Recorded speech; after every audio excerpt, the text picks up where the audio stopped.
Early in the game, you'll get access to persistent skills, which you can socket into your spellbook like you would a normal spell.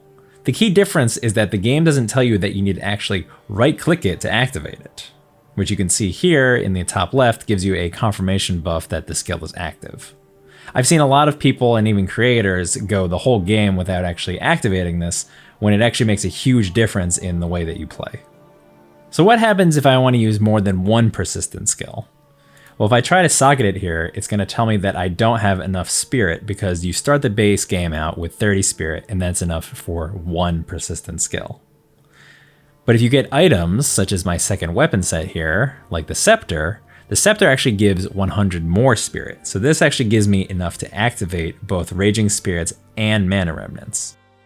But you can do a little bit of finessing here in terms of activating your skills and what they proc based on.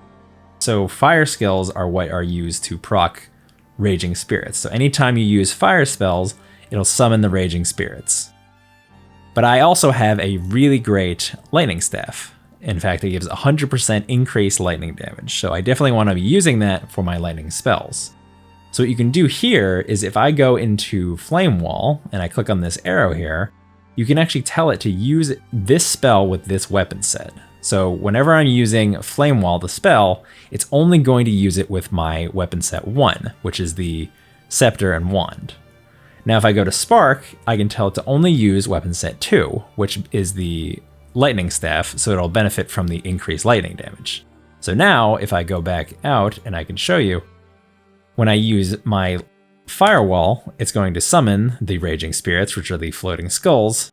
But then when I switch to my Spark ability, it'll switch back to the staff, and so it benefits from the increased lightning damage. Now, there are items in the game that'll increase your spirit aside from the scepters, but those are mostly locked away until the later portions of the game.